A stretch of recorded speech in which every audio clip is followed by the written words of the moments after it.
to the nearest room and lock and barricade the door. Stay low and stay quiet.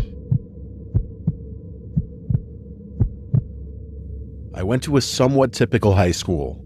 Not in a traditional American suburb, but a more rural set high school. Some kids go to schools with graduating classes of like 500 to hell, even 1,000 kids. My high school had, I think, a little less than 200 kids in my graduating class. It was the kind of high school where even if you weren't friends with someone, you still knew them by face and name. Walking down the hallways, you'd know basically 99% of your peers, at least in your own graduating class. Coming from a quiet town, there weren't a lot of crazy news stories, really. It was pretty uneventful there. What we did for fun after school was actually go out and play sports and ride our bikes around and stuff like that. This was like 17 years ago though, so I guess things may be a lot different these days for kids. Another thing I always felt that was unique about our school was that there didn't really seem to be any bullying for the most part. Like, at least not the typical cliche movie-style bullying, where kids are getting pushed into lockers or having their lunch money stolen. When I think back now, I can't really name a single kid from my graduating class who could be labeled as a bully. Sure, there were kids who just tease others, but nothing too serious.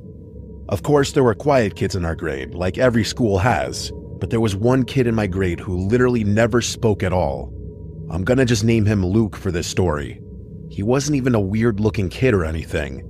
He seemed pretty nice to people who went out of their way to interact with him. I shared one class with him, though.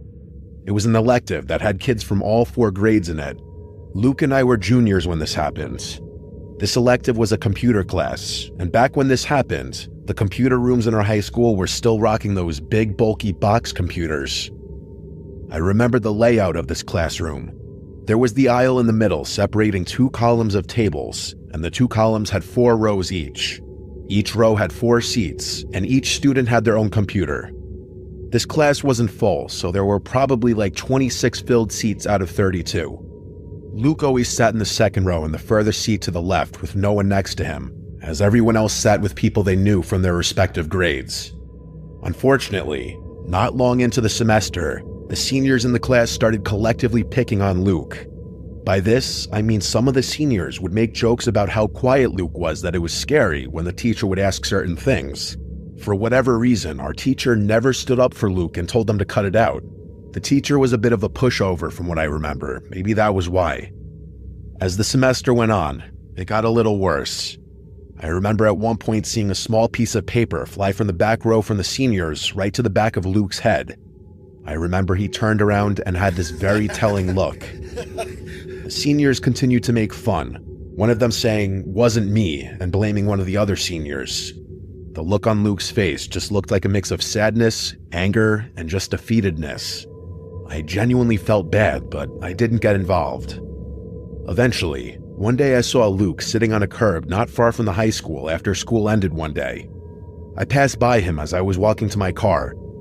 I have an early birthday, so I was driving around halfway through junior year.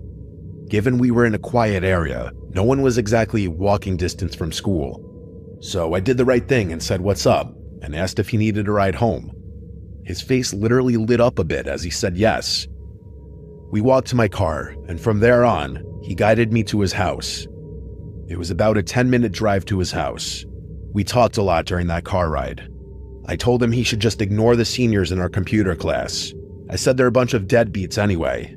He said they're not the only ones that he's sick of. He implied that he deals with people picking on him in multiple classes, which honestly made me feel pretty terrible for him. In those 10 minutes, I felt like I learned a lot about Luke and got to know him as a person just a bit, and he seemed like a decent kid. As I dropped him off, I made a comment to him about how close we lived, and then we said goodbye. Every day in class after that, we'd say hey to each other, but admittedly, I unfortunately never got involved whenever he got picked on. Well, one day, Luke didn't show up to class. Computer class was 4th period. It wasn't until 7th period English that an announcement came over the loudspeaker saying, "Lockdown, this is not a drill." I remember everyone looking around nervously, and I remember our teacher looking the most nervous. She ran to turn off the lights and told everyone to hurry to one corner of the room. Seeing how nervous our teacher was only made all the students even more nervous. We sat with the lights off for a long time, It had to be 20 to 30 minutes until there was another message on the loudspeaker. It was the principal, explaining that there was someone in a mask carrying a black duffel bag trying to get into the school. Our school had really good security, and when someone spotted that person approaching the school with what could only be assumed to be guns or any kind of weapons in that duffel bag, the doors were all locked. The school day was cut short after that once a few police cars were on the scene. I remember it being a Friday, so I took a few of my friends home to my house so we could hang out. I'd be lying if I said I remember the small details thereafter of that day, but I think it was that same night that I woke up in the middle of the night to light tapping at my window. And I could see someone on the other side of the glass. I started freaking out, and before running to get my dad, I took a closer look and then said, "Who is it?" I heard Luke's voice as he said his name. I felt like my heart dropped a second time. I went over to the window and lifted it just a crack. I said, "What are you doing? How did you find me?" And he said through the window, "I tried to do something bad." And it instantly clicked. I mean it. It instantly clicked in my head that it was him. Before he could even tell me, I said, "Was it you who caused the lockdown?" And he said yes. I was scared to ask him what he was planning on doing. Instead, I asked him how he found me. He admitted to remembering the deli that I said I lived by, and he eventually found my car after biking around the area. That explanation didn't make it any less disturbing. Luke asked me if he could come in and talk about what he planned on doing, and I said no, I cannot let him in, nor can I hear what he planned on doing.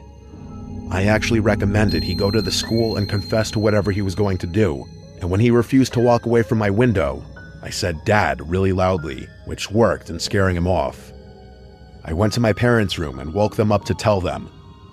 My mom was the one who insisted on calling the police. She was distraught. When a police officer eventually came, I had no choice but to tell the truth. I gave Luke's identity, and I explained that he had just come to my window, admitting to potentially almost doing something horrible at the school. Obviously, the police were already aware of the lockdown, so I believe police were sent to his house that night, but after speaking with Luke's parents, they realized Luke wasn't there. I believe it was the next day that Luke was either found or he just returned home and police were still waiting there, and he confessed to what he told me. As far as our graduating class knew, Luke was charged with something like making a terroristic threat. I know he did time, and I know he's been out a long time. To be honest, I don't really know if he's still around. Part of me always wanted to feel bad for Luke, witnessing how loneliness and getting picked on can probably eat away at someone. He followed me and came to me simply because I showed him an act of kindness, something I unfortunately believe nobody else showed him. Still, the fact that he admitted to bringing a gun to school with a mask on, even if he didn't admit to intending on carrying out the implied threat, I can't fully believe he simply came to the school with a gun just to scare people. I think he for a split second had a horrible plan and got cold feet and regretted it. I just hope Luke eventually got the help he needed.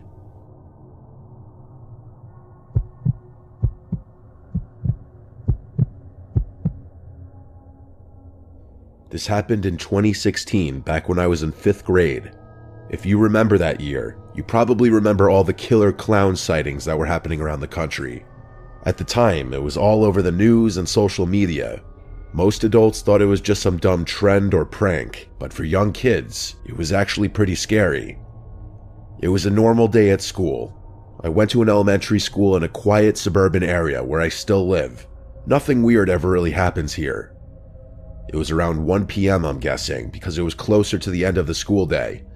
We were in class working on some random assignment, and the classroom was quiet except for a few people whispering.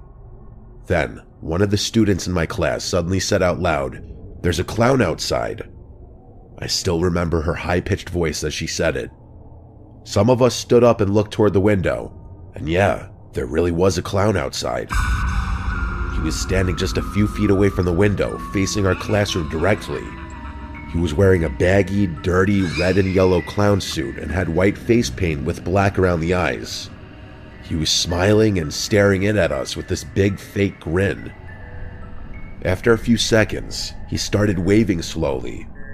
Some of the kids thought it was funny and laughed. Others were clearly freaked out. Our teacher, Mrs. Riker, walked over to the window, looked at the guy for a second, and then said through the glass, loud and annoyed, "Excuse me, classes are in session. You need to get out of here." The clown didn't react at all. He just kept standing there, smiling and waving. Mrs. Riker told us all to sit back down and said she was calling the front office. She picked up the corded classroom phone and then walked into the hallway with it and spoke quietly. The phones in the classrooms were always next to the door, so that's how she was able to walk outside the room with it. She came back in moments later and then hung up. She walked over to the window and shut all the blinds after she saw that the man in the clown costume was still there, doing the same creepy waving motion, smiling, and general clownish mannerisms. Not even 2 minutes later, the principal's voice came over the loudspeaker. "Staff, please get your classrooms into lockdown formation." There was a sense of urgency in the voice that, looking back, was probably to alert the teachers that it wasn't a drill without causing all the kids to go into a panic. That's when it got serious. Mrs. Riker rushed to turn off the lights and told us all to get under our desks. She pulled the door shut and locked it. Everyone was quiet. Some kids were giggling, but others looked scared. I was definitely scared. We stayed like that for what felt like forever, but it was actually about 30 minutes. Nobody knew what was happening, but eventually, the principal came back on the loudspeaker and said the lockdown was over and that the situation had been handled. Apparently, school security had confirmed that the clown was gone. They didn't tell us anything else. Classes went on like normal for the rest of the day. It felt weird. Everyone was talking about it during dismissal, but the teachers didn't say much. Then, after school, I was walking home with my friend Chris. We lived in the same neighborhood, just a few blocks away. While we were walking, a couple of 5th grade girls behind us suddenly ran past us, looking panicked. One of them said, "There's someone in the woods." We stopped and turned around. Behind the school, there's a small patch of trees. It's not deep woods or anything, just enough to separate the school from the street behind it. And standing just barely out of view, near the edge of the woods, was the clown again. Same dirty outfit, same painted face. He was half hidden by the trees, but he was clearly waving, and he wasn't just waving at random. He was doing it slowly, directly at the girls who had just passed us, like he was trying to call them over. Chris and I didn't say anything. We just ran. I don't know what happened after that, but I told my parents as soon as I got home. They called the school, and later I heard from another kid that the police were called again and patrolled the area, but they never found anyone. To this day, nobody knows who that guy was, and I don't know if he was just trying to scare some kids or if he were planning something worse. But what freaks me out the most is that he came back after the lockdown, and he waited, hidden in the trees, watching kids go home.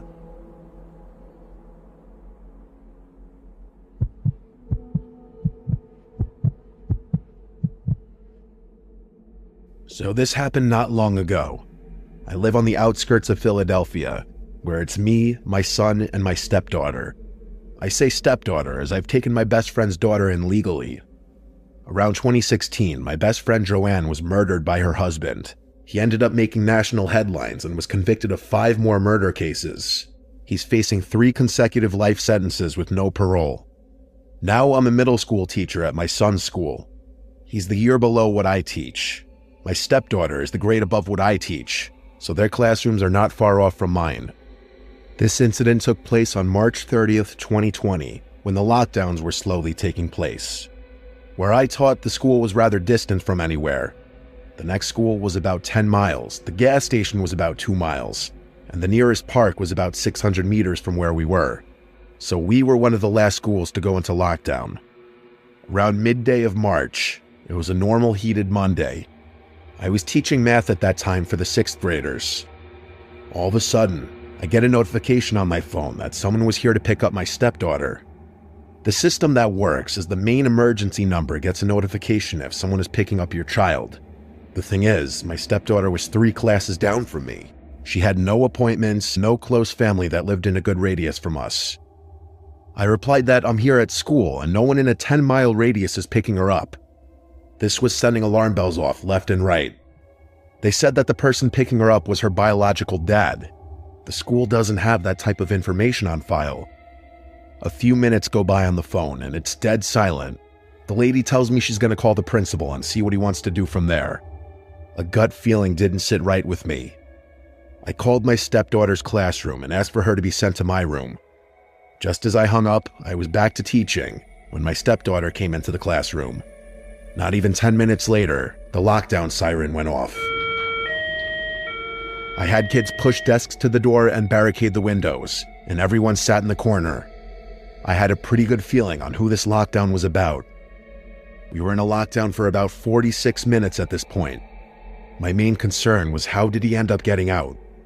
About 2 hours later, the lockdown was lifted and I was escorted out by the police. I was further questioned on how I knew this man due to the CPS records. I said I took my best friend's daughter in and explained the whole story. The police informed me that how he had gotten out was a prison bus transporting inmates to another cell, but a car came swerving in and crashed into the prison bus, leaving 10 prisoners dead on the scene, 2 prison guards knocked out, and 20 escaped. There were police already at our house waiting for the dad to show up, but he never did. When they heard the lockdown at the school, they knew it was one of the prisoners. If they had never gotten there on time, I honestly have no idea what would have happened.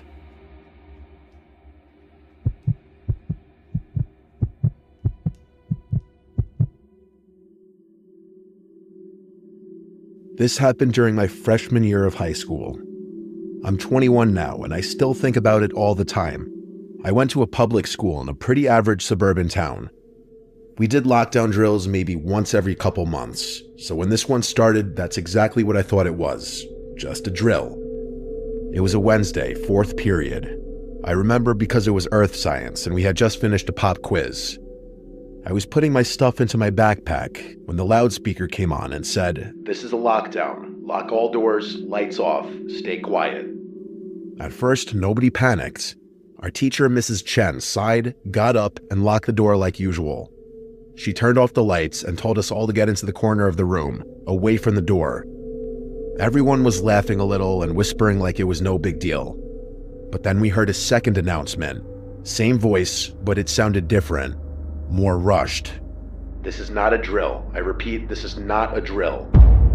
That's when the room went silent. My teacher didn't say a word. She just motioned for everyone to stay down and keep quiet. I could tell even she was nervous now.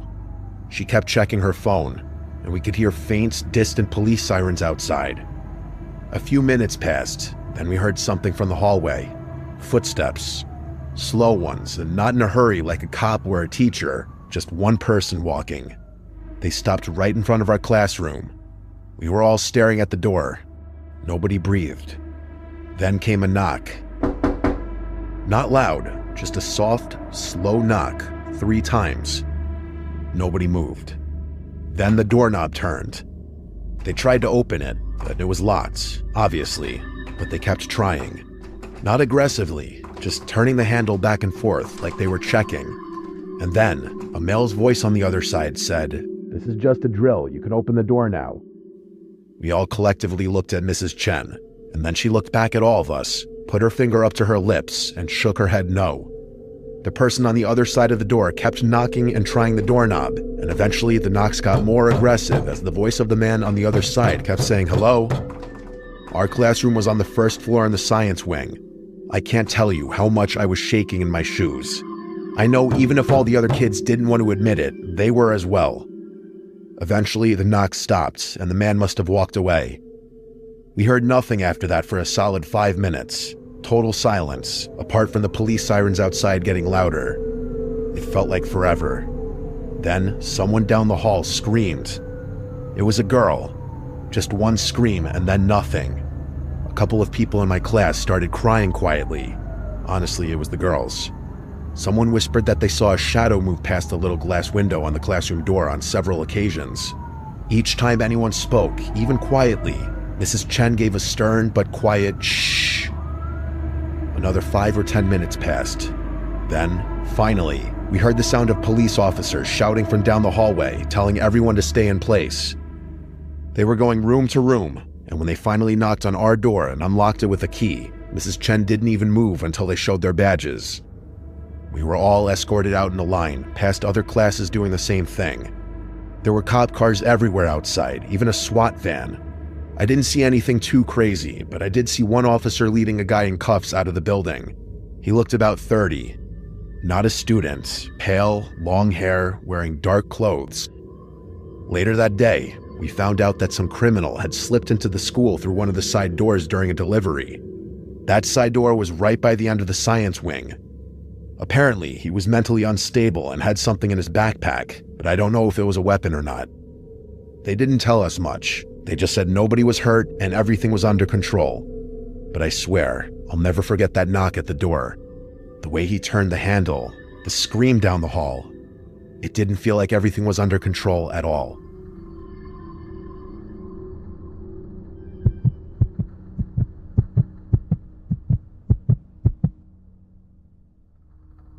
I had just started school, and I already had a lockdown to tell.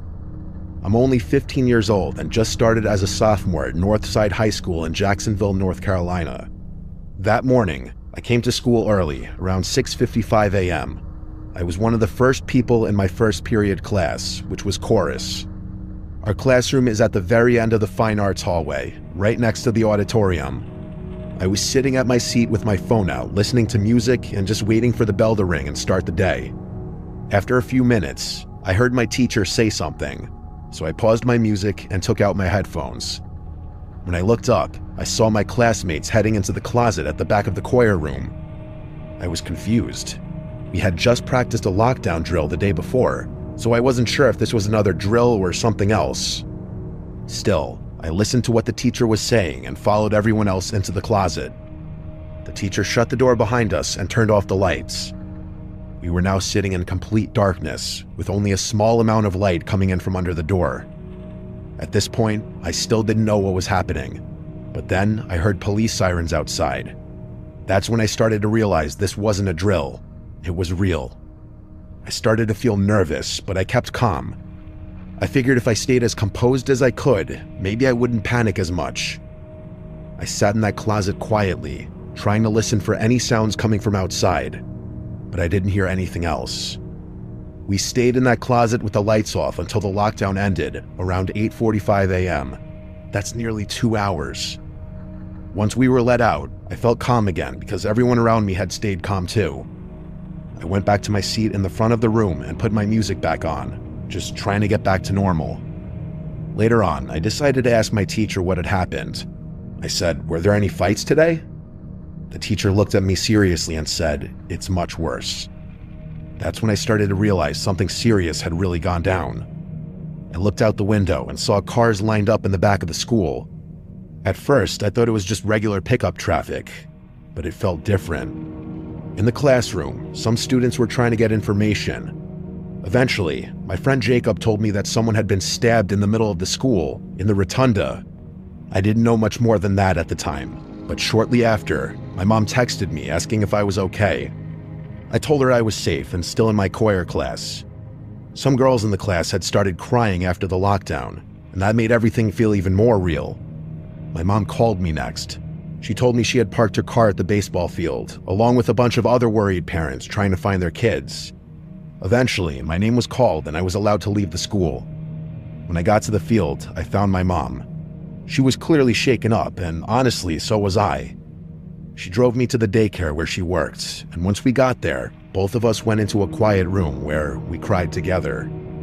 Her co-workers came in to try and comfort us, and I had to go outside to calm down even more. I put my headphones back in and listened to 3 Days Grace just to get my head right again. Later on, we found out exactly what happened. 2 students had been taken to the hospital. One of them died. A teacher had also been slashed by the attacker. In total, 3 people had been hurt that day. I started searching for more information and found the press conference about the incident already posted online. After watching it, my mom took me to Arby's to get something to eat. I hadn't eaten all day. We got our food, then we went to pick up my younger brother from his middle school. He told us he had noticed a lot of cops at the school, but didn't know what had happened. When we got home, I kept searching online for updates. That's when I saw that a 16-year-old had already been charged with voluntary manslaughter, assault with a deadly weapon, and a list of other serious charges. 2 more students, one 15 and one 16, were also charged with assault and disorderly conduct. What made it even more disturbing was that someone had recorded the stabbing and posted the video on Snapchat. I didn't watch the video myself, but my mom told me about it. She said in the video, the person recording was running, so the phone was pointed at the ground, but you could clearly hear the screams of kids as the stabbing happened. My mom thinks the whole thing might have been gang-related, and after I heard that, I was scared. Scared that someone might come back to retaliate. Another attack, more violence. It's hard to believe that someone actually died. I didn't even know the kid, but I've been thinking about him ever since. I hope he rests in peace.